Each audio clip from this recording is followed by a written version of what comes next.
모두 일어서서 임례송 10장을 부르겠습니다.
조용한 기도하심으로 사순절 제3주 주일 예배를 시작하겠습니다.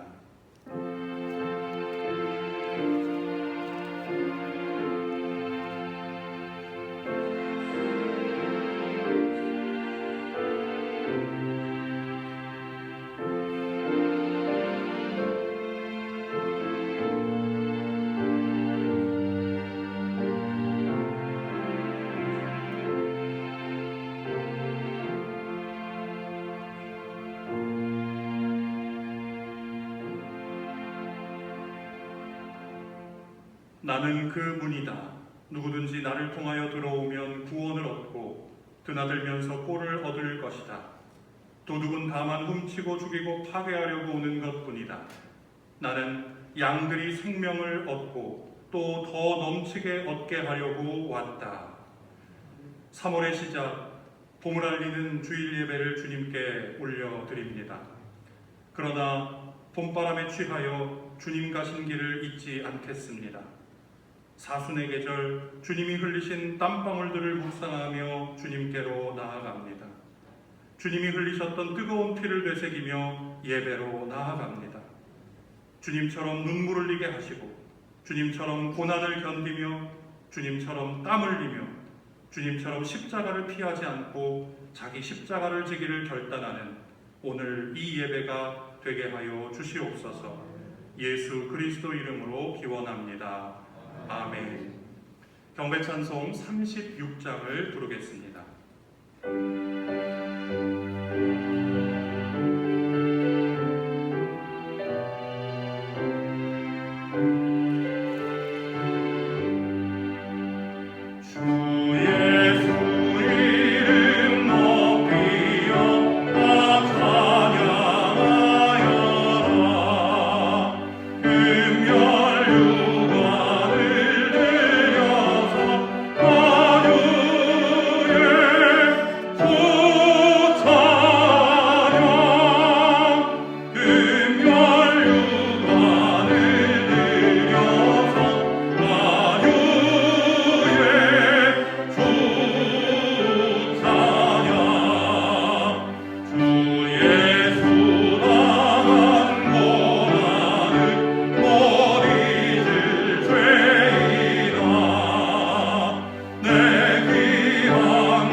각자 자신의 죄를 하나님께 고백합시다.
진심으로 회개하는 자에게 주시는 하나님의 말씀입니다.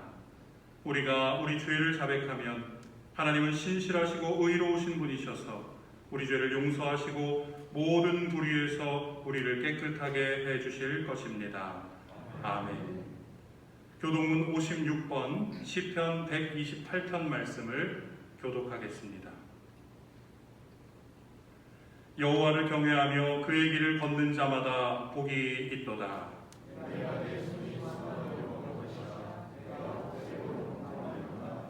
내 집 안방에 있는 내 아내는 결실한 포도나무 같으며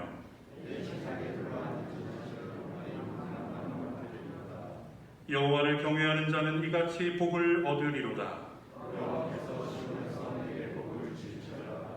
너는 평생에 예루살렘의 번영을 보며 내 자식의 자식을 볼지어다. 아멘. 사도신경으로 우리의 신앙을 고백합니다.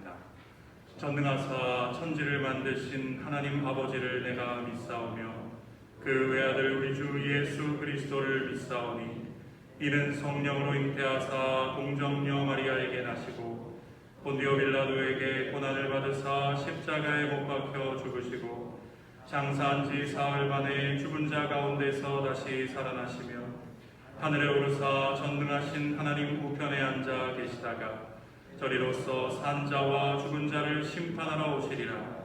성령을 믿사오며 거룩한 공예와 성도가 서로 교통하는 것과 죄를 사하여 주시는 것과 몸이 다시 사는 것과 영원히 사는 것을 믿사옵나이다. 아멘. 송영 4장을 부르겠습니다.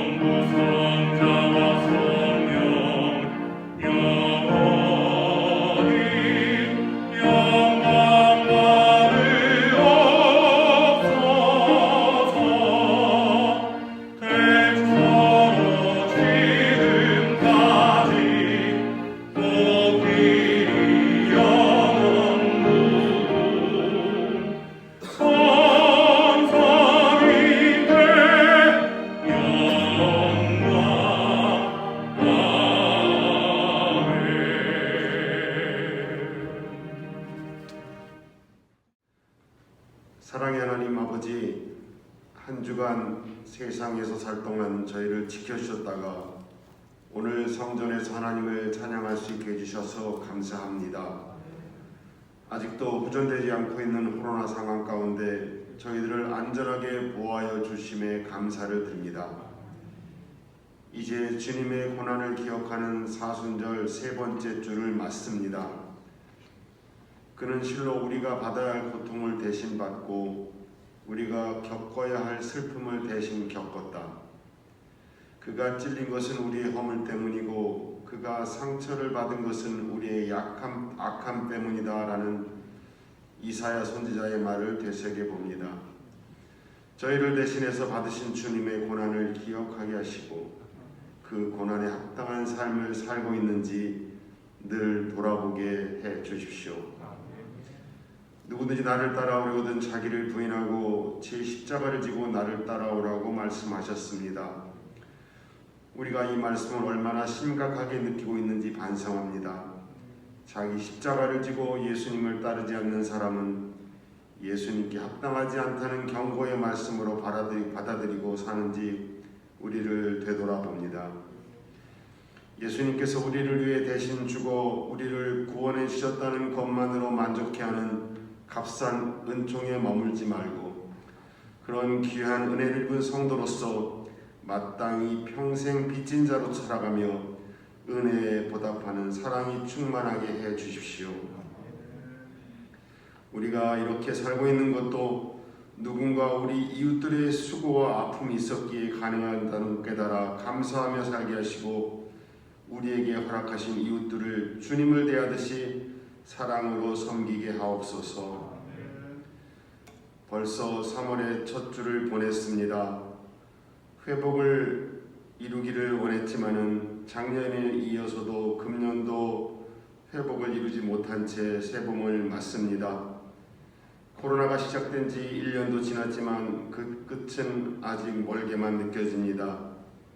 저희를 불쌍히 여기셔서 정상화가 빨리 이루어지게 하시고 또 그때까지 저희들을 보호하여 주십시오.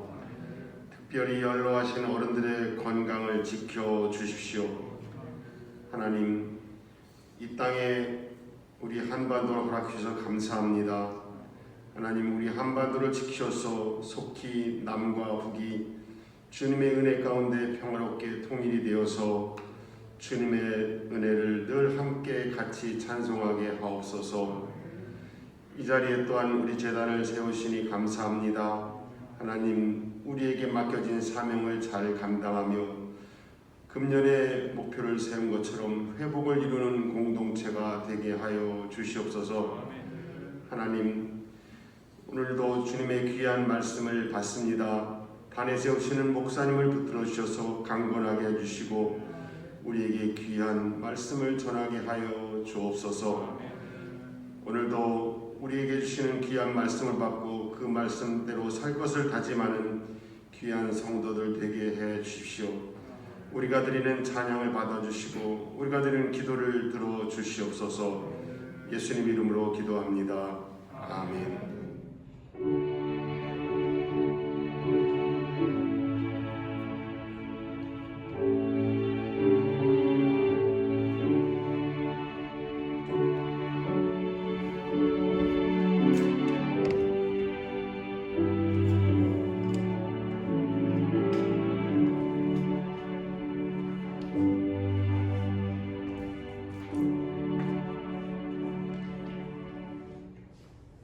모두 일어서서 찬송 50장 1절을 부르며 봉헌하겠습니다.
우리의 감사와 찬양과 영광을 받으시기에 합당하신 하나님, 하나님의 자녀들이 이 시간 정성껏 드리는 이 예물을 기뻐 받으시옵소서. 이 예물이 쓰여지는 곳에 생명의 역사가 일어나게 하시고 하나님의 나라가 확장되게 하여 주옵소서. 사랑해 주님, 믿음으로 하나님의 것을 구별해 드리는 우리 모든 성도들에게 은혜의 은혜를 도와주시사 영육이 강건하게 하시고 코로나로 무너진 우리의 가정과 지역과 민족을 살리고 복음화하는 회복의 종들이 되게 하여 주옵소서. 선한 목자 하나님, 우리 성도들의 형편을 헤아려 주셔서 장막한 가운데 피할 길이 열려지게 하시고 새싹이 움트듯이 우리 성도들에게 새봄의 희망과 하늘의 능력을 공급해 주시옵소서. 그래서 하나님 우리 성도들 세상을 이기게 하시고 주님의 기쁨과 은혜를 날마다 찬송하며 살게 하여 주옵소서. 우리 교회가 기도하고 후원하는 8개의 미자립 교회, 8개의 선교기관들, 그리고 7명의 선교사와 그 나라와 민족 위에 은혜를 내려주셔서 금년에는 더욱 풍성한 생명의 열매를 맺어 주님께 영광을 돌리게 하여 주옵소서. 건강의 문제를 가지고 기도하는 우리 성도들이 있습니다. 주님 이 시간 만져주시고 치유와 회복의 은혜를 내려 주옵소서. 우리 주 예수 그리스도의 이름으로 간절히 축복하며 기도합니다. 아멘. 자리에 앉으시기 바랍니다. 주일 예배에 참여하신 모든 분들을 주님의 이름으로 환영합니다. 오늘도 예배를 통해 내려주시는 주님의 은혜가 충만하시기를 바랍니다. 교회 소식을 알려드리겠습니다. 다음 주일 예배는 우리 주보를 참조해 주시기를 바랍니다. 특별히 의정부 차량 운행되는 것 기억해 주십시오. 새봄맞이 전화 게시방이 있습니다. 대상은 전교인이고 속회별로 먼저 여자 교인들부터 시작하고 있습니다. 일정은 10일 수요일과 11일 목요일에는 기쁨 이소기, 17일 수요일과 19일 금요일에는 진리 삼소기 대상이 되겠습니다. 기억하시고 기도로 준비해 주시기를 바랍니다. 부활절 세례자 신청을 했습니다. 일시는 4월 4일 부활주일이고 2부 예배 때 진행되겠습니다. 대상은 교회 나오신 지 1년 이상 된 교인, 중고등부 이상 되는 분들이 대상이 되겠습니다. 신청은 3월 21일까지 해주시고 교육은 3월 27일 토요일 또는 28일 주일 오후 2시에 교육이 있겠습니다. 기억하시고 대상자들은 신청해 주시기를 바랍니다. 온라인 교사 원래회가 오늘 오전 9시 30분에 줌 화상으로 모이겠습니다. 교우 소식입니다. 김월자 집사님이 이사하셔서 주소를 적어 놓았습니다. 위에서 기도해 주시기를 바랍니다. 오늘 강단위원은 이윤식 장로님과 홍영애 권사님께서 꽃꽂이로 봉헌해 주셨습니다. 헌금은 교회 계좌로 보내실 수 있습니다. 주보에 있는 교회 계좌를 이용해서 헌금을 보내주시기를 바랍니다. 이어서 성경 말씀을 봉독하겠습니다. 오늘 주시는 하나님의 말씀은 고린도후서 5장 17절입니다. 고린도후서 5장 17절 말씀을 제가 봉독하겠습니다. 누구든지 그리스도 안에 있으면 그는 새로운 피조물입니다. 옛 것은 지나갔습니다.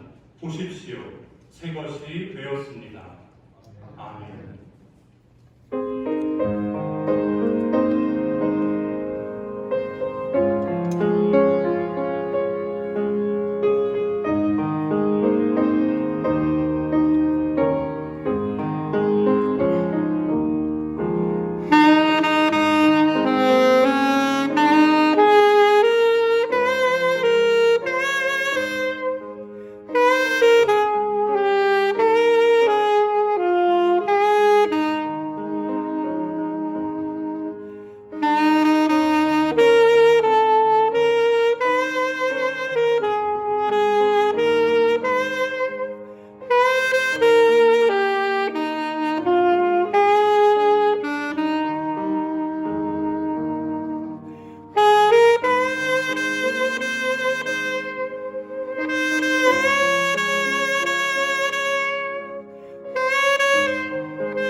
금년도 우리 교회의 표 우리 앞에 있는데 같이 한번 외쳐보겠습니다. 시작.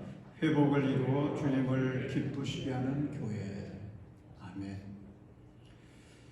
이 표어는 그냥 단순히 표어가 아니고요, 우리 교회의 비전입니다. 우리 교회의 금년 목표입니다. 회복을 이루어 주님을 기쁘시게 하는 교회. 자, 첫째 회복할 게 뭐예요? 첫사랑. 둘째는 예배. 셋째는 사명. 넷째는 다음 세대입니다. 오늘은 다음 세대들, 우리 자녀들의 문제를 풀어가는 영적 원리를 함께 나누려고 하는데, 그래서 말씀의 제목은 그리스도 안에 있으면, 그리스도 안에 있으면, 이런 말씀의 제목을 가지고 함께 은혜를 나누려고 합니다.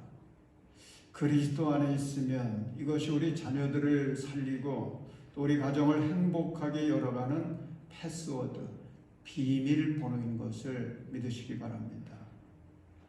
여러분, 오늘날 우리 자녀들의 삶을 불행하게 만드는 것, 그 원인이 우리 부모에게 많다고 하는 것, 그거 여러분 인정하십니까? 정인이 사건은 너무 충격적인 케이스죠. 제가 어느 교계 잡지에서 우리 어느 청년의 간증을 보았는데, 이런 경우는 우리 주변에서 흔히 볼 수 있지 않을까, 그런 생각이 들어서 여러분들에게 소개를 해드리려고 합니다. 이런 내용입니다. 하루는 엄마에게 물었다. 엄마, 제가 어떤 아들이에요? 저랑 있으면 행복하지 않아요. 그때 엄마가 대답하였다. 얘기하지 않아서 그렇지 엄마는 네가 취직하면 아빠랑 시골로 따로 가서 살려고 했다. 너를 보고 있으면 엄마도 아빠도 지칠 때가 많이 있단다. 그때 나는 어머니 앞에서 통곡하며 눈물을 흘렸다. 내가 가장 사랑하는 사람들이 나를 보고 행복하지 않다고 하는 사실이 너무나 슬펐다. 나는 나 자신이 두려워졌다. 나 자신에게 절망했다. 내가 어릴 때 집이 고물상을 슈퍼마켓을 할 때도 부모님에게 나는 자랑거리였다. 내가 학교에서 시험 점수 잘 받아오면 엄마 아빠가 행복해 하시는 것을 보고 부모님께 힘이 되어드리고 싶어 열심히 공부했다. 그리고 내가 원하는 대학교에 입학을 했다. 그런데 대학교 합격 발표 며칠 후 아버지와 함께 간 낚시터에서 아버지는 나에게 이렇게 말씀하셨다. 아빠는 내게 실망했다. 더 좋은 학교 갈 수 있었는데 너는 도전을 포기했다. 그때 내 마음에 큰 상처가 생겼다. 나는 나름 열심히 했고 들어간 대학교에 만족하였는데 아버지의 그 기다가 너무 힘들었다. 그래서 고시 합격을 해서 아버지로부터 인정받아야지 결심하고 20대를 그 꿈 하나를 품고 지내왔다. 그런데 생각처럼 고시 합격이 되지 않았고 아버지는 나에게 실망감을 감추지 못하셨다. 아버지는 내가 변했다고 하셨다. 그렇지만 나는 한 번도 변한 적이 없다. 그냥 예전처럼 아버지의 인정을 받고 싶었을 뿐이다. 그런데 나는 어느 순간 아버지께 실망만 안겨드리는 아들이 되었고 그런 아버지의 실망에 원망하고 반항하는 아들이 되어 있었다. 이제는 내가 없어지면 아버지가 행복하실까 하는 생각이 들 정도로 비참해졌다.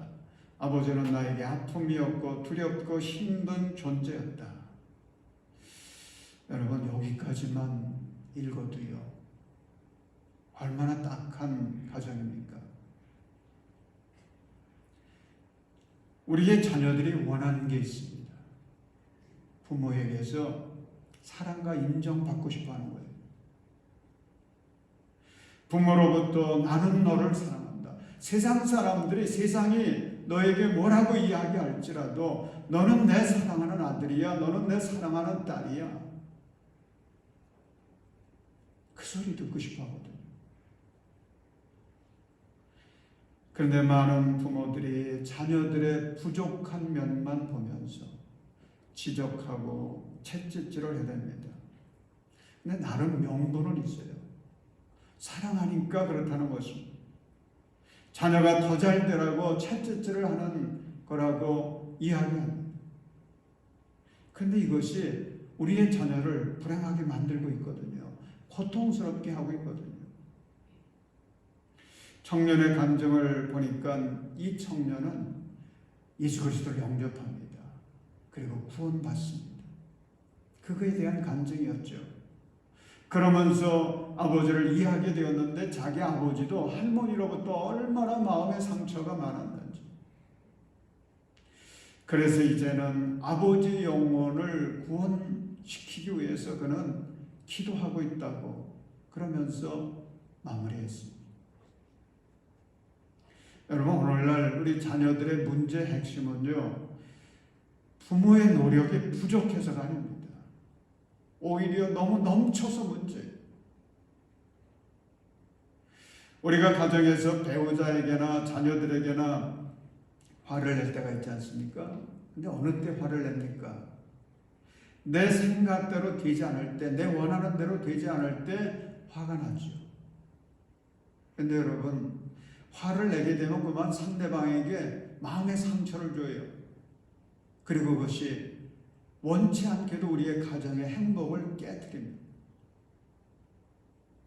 여러분, 우리가 지금까지 살아오면서 자녀들과 함께 행복하게 살고 싶어서 무던히도 애를 써왔는데 그게 뜻대로 되지를 않아서 낙심이 되었다든지 지쳤다든지 가족들로부터 상처를 너무 많이 받아서 힘든 분이 계십니까? 오늘 본문의 말씀, 이 고린도후서 5장 17절의 말씀을 붙들고 묵상하시기 바랍니다. 누구든지 그리스도 안에 있으면 그는 새로운 피조물입니다. 옛 것은 지나갔습니다. 보십시오, 새 것이 되었습니다. 여러분, 이 말씀은 무슨 말로 시작합니까? 누구든지로부터 시작하죠. 누구든지. 이것은 어느 누구도 포기하지 말라는 거예요. 하나님은 누구도 버리지 않았다는 것입니다. 특별히 지금 지쳐있거나 낙심해 있는 여러분도 다 포함되어 있다라고 하는 것을 말씀하고 있습니다.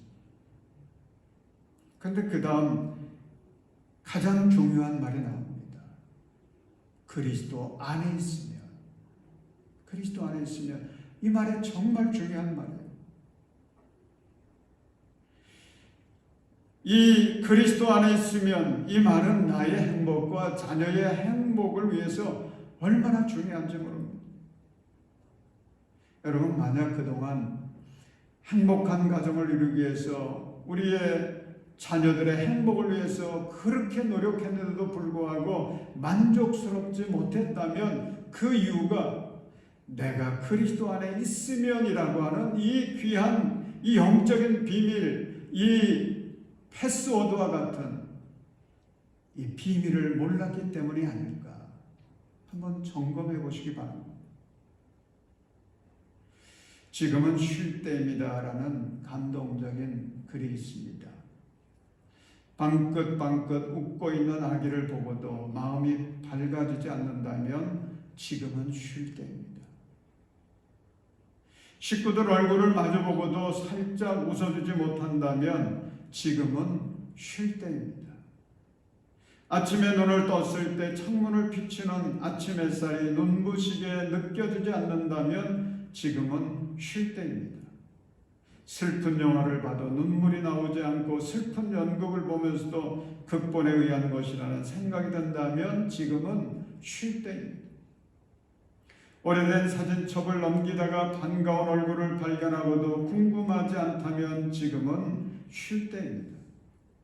친구가 보낸 편지를 받고 그것을 끝까지 읽지 않거나 답장을 하지 않는다면 지금은 쉴 때입니다. 사랑하는 사람과 헤어진 뒤 멀어지는 뒷모습을 보기 위해 한 번도 뒤돌아보지 않는다면 지금은 쉴 때입니다. 아침과 저녁이 같고 맑은 날과 비 오는 날도 같고 산이나 바다에서 똑같은 느낌을 받는다면 지금은 쉴 때입니다.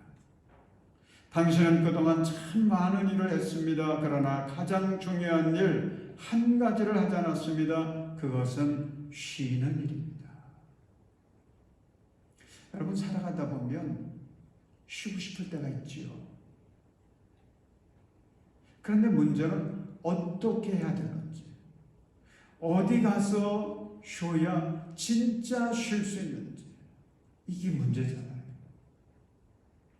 그런데 오늘 보면 고린도후서 5장 17절은 이렇게 말해줍니다. 그리스도 안에 있으면, 그리스도 안에 있으면. 여러분, 이것이 해답이에요. 오늘 우리가 어디 가서 쉴 수 있습니까? 그리스도 안입니다. 예수님은 마태복음 11장 28절에서 우리를 부르십니다. 수고하며 무거운 짐을 진 사람은 모두 내게로 오너라. 내가 너희를 어떻게 하겠다? 쉬게 하겠다. 쉬게 하겠다. 사랑하는 여러분, 우리가 짊어진 무거운 짐들 중에 하나가 자녀의 문제가 아니겠습니까? 여러분, 그 무거운 짐을 가지고 주님께 나오시기 바랍니다. 그러면 우리의 지쳤던 마음이 쉼을 얻습니다. 새 힘을 회복하게 될 줄로 믿습니다. 우리나라에서 자녀 교육이 참 어렵다고 그러잖아요. 저도 경험해 보니까 어렵습니다. 근데 왜 이렇게 힘들까 생각을 해봤는데, 여러분, 그 이유가 뭔 것 같아요? 여러 가지 이유들이 떠오르지만 그 중에 중요한 것이 부모의 불안감 때문에 그렇습니다. 부모가 불안한 거예요. 걱정으로 가득 찬 것입니다. 우리 아이가 좋은 대학이나 갈 수 있을까? 걱정이 됩니다. 앞으로 자기 밥벌이나 할 수 있을까? 걱정이 됩니다. 결혼이나 할 수 있을까? 걱정됩니다. 성공하는 삶을 살 수 있을까? 불안합니다. 이 부모들이 자녀에 대해서 불안하다 보니까, 걱정이 되다 보니까 스스로 인생을 살아갈 수 있게 하는 것이 아니라 자꾸 부모의 품 안에서 살아가게 만들려고 합니다.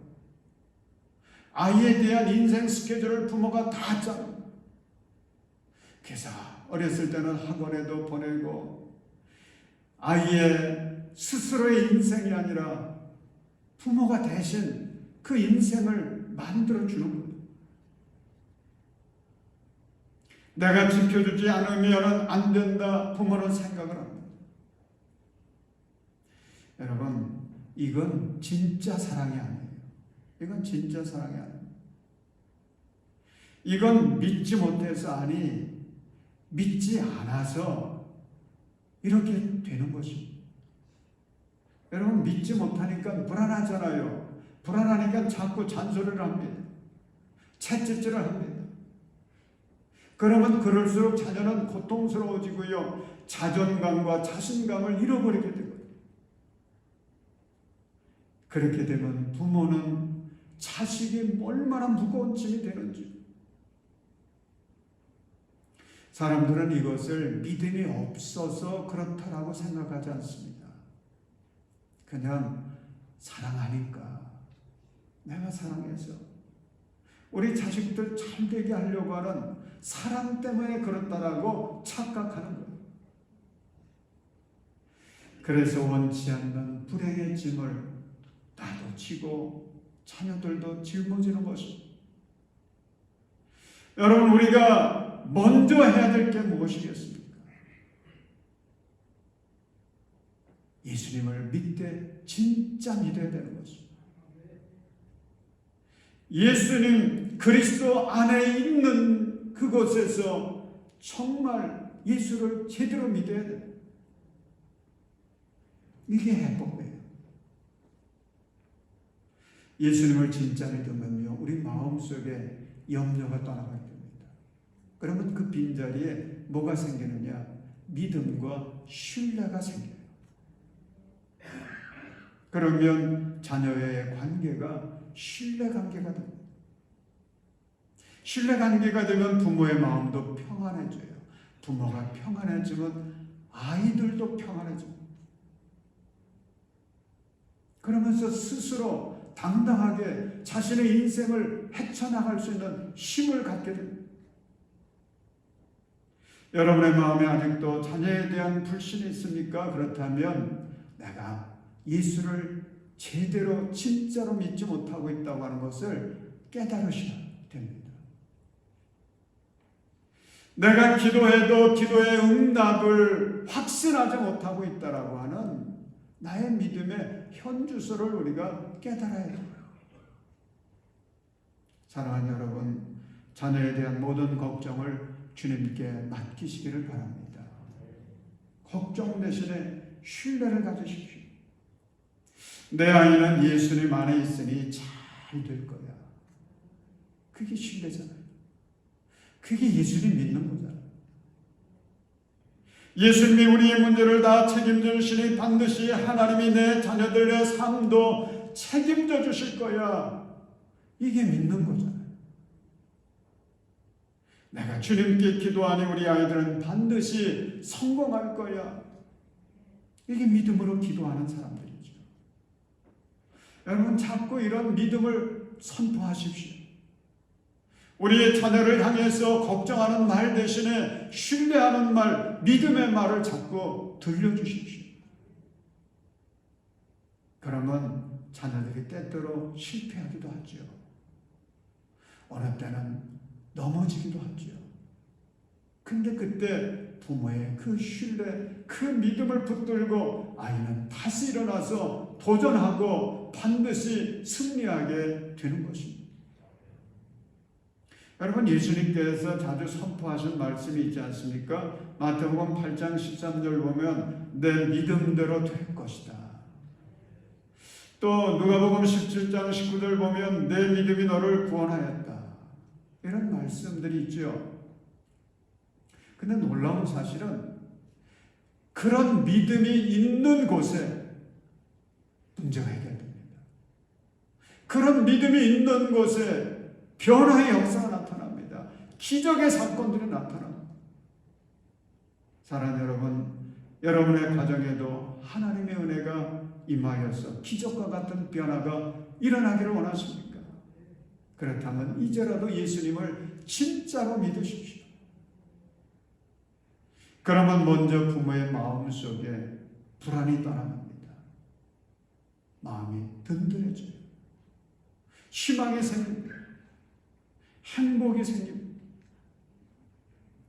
여러분, 자녀에게 줄 수 있는 최고의 선물, 그게 뭘까요? 최고의 선물, 제 삶의 경험을 어릴 때도 쭉 돌아보니까 참 제 마음속에 행복했고 참 좋았다. 이럴 때가 언제였느냐면 우리 부모님이 행복한 모습을 보일 때, 그때가 정말 행복했더라고요. 여러분, 부모가 예수 안에서 행복하면 가정은 놀라운 변화가 일어납니다. 온 가족이 숨을 쉴 수 있는 숨터가 되고요. 어렵고 힘든 가운데서도 희망을 가지고 웃을 수 있는 희망터가 되는 것입니다. 얼마나 중요한지. 여러분, 자녀들이 정말 행복하게 살아가기를 원하십니까? 그러면 예수님 제대로 믿고 예수 믿기에 주님께서 주시는 그 행복을 가지고 살아가십시오. 여러분, 예수 믿는 부모들이 자녀들에게 보여줘야 될 게 예수 믿기 때문에 행복한 거, 그거 보여줘야 되거든요. 여러분, 우리 자녀들이 믿음의 부모를 바라봅니다. 그래서 이제 어릴 때는 부모 따라서 할 수 없이라도 교회 가죠. 그런데 부모가 예수를 믿는데도 행복하지 않아요. 그러면 예수 믿는 의미를 잃어버리게 됩니다. 왜 예수를 믿는지 그 의미를 찾지 못해서 크면 다 떠나가는 거예요. 그런데 부모가 믿음 생활하는데 가정은 어렵습니다. 여러 문제들이 있어요. 아이들도 다 알죠. 그런데 우리 부모는 예수 믿기 때문에 그런 어려운 환경 중에서도 예수님의 은혜로 기뻐하고 행복하게 살아갑니다. 그 문제들을 당당하게 해결해 갑니다. 그러면 자녀가 지금은 예수 안 믿어도요, 나중에 살다 보면 자기도 어려워지거든요. 그때의 부모님을 생각하는 것은 우리 부모는 이럴 때 어떻게 이 어려움을 이깁니까? 이런 환경 중에서도 어떻게 행복해? 예수 믿어야 되는구나. 그래서 주님 앞에 나오는 것입니다. 여러분, 부모의 사명은요, 아이들을 위해서 얼마나 잘해주느냐가 아닙니다.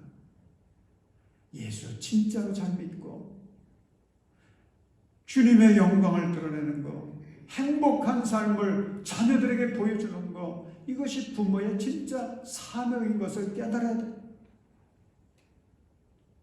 전에 교인들과 성지순례를 다녀왔습니다.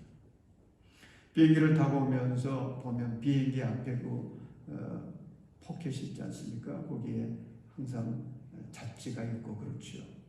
그래서 그거를 펼쳐보니까 그 남태평양의 환상적인 산호초 섬이 딱 사진이 있는데 제목이 파라다이스였습니다. 이야, 정말 이것은 근사하겠다.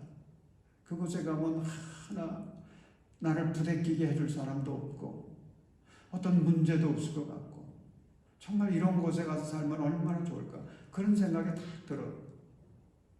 근데 이런 생각이 바로 들게 됐습니다. 이렇게 문제도 없고 부대낄 사람도 없고 여기에 가면 섬길 교회도 없고 교인들도 없을 텐데 과연 행복할까? 과연 행복할까? 그게 아니다라고 하는 생각이 들었습니다. 그게 아닐 것 같아요. 생각이 바뀌니까 부대끼는 사람도 감사로 바뀌게 되더라고요. 골치 아픈 문제도 감사하게 여겨지더라고요. 사랑하는 여러분, 그리스도 안에 있으면요 아주 선명하게 보여지는 게 있습니다. 무엇이 선명하게 보여지느냐 하면 내 주변에 있는 모든 사람들이나 모든 문제들이 골칫거리, 문제거리로 보여지는 게 아니고 그게 감사거리로 보여집니다. 그래서 예수 잘 믿는 게 중요해요. 예수를 믿되 진짜 잘 믿는 게 중요합니다. 그리스도 안에 있는 것이 얼마나 우리의 삶의 소망이 되고 우리의 삶을 행복하게 해주는지 알 수가 없습니다. 여러분, 이것이 우리의 삶을 새로운 피조물이 되게 하는 놀라운 기적 아니겠습니까? 가정의 변화, 내가 예수를 잘 믿으면 됩니다. 자녀의 변화, 내가 그리스도 안에 있으면 됩니다. 그러면 결과는 분명해요. 행복의 열매를 맺습니다. 어려움이 있어도요, 문제가 있어도, 고민거리가 있어도 그 가운데서도 행복의 열매를 맺는 가정이 되어지고 우리의 인생이 되어지고 우리의 자녀들이 되어집니다.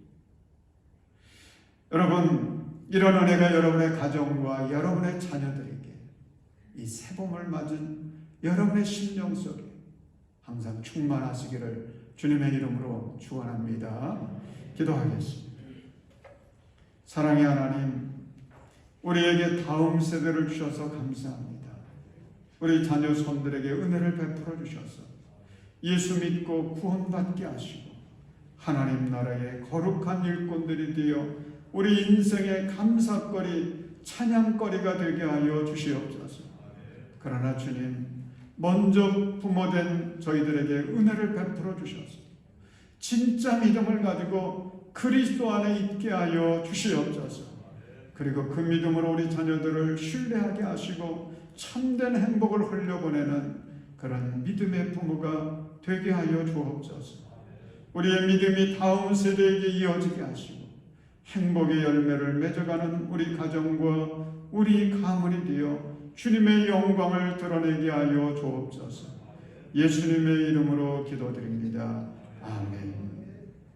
우리 다 자리에서 일어나셔서 결단 찬송 살아계신 주 함께 힘차게 부르겠습니다.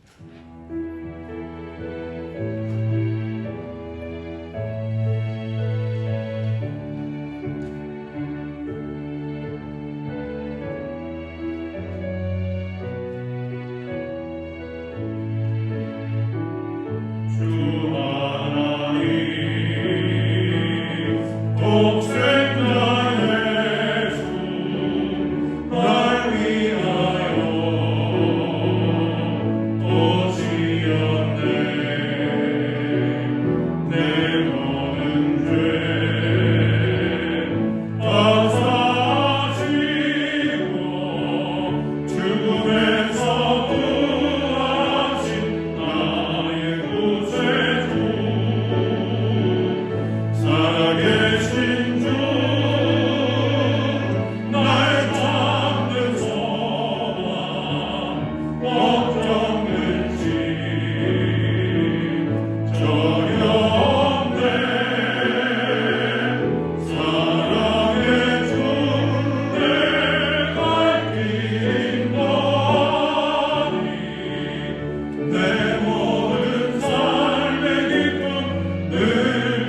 이제는 우리 주 예수 그리스도의 은혜와 우리 하나님 아버지의 극진하신 사랑과 사명을 감당하도록 늘 함께 하시고 능력 주시는 성령님의 은총이 주님께서 맡겨주신 우리의 다음 세대들을 가슴에 품고 그들을 하나님의 일꾼으로 세우기 위해 나아가는 우리 모든 성도들 위해 그리고 우리의 다음 세대들 위해 이제로부터 영원까지 함께 하시기를 간절히 축원하옵나이다.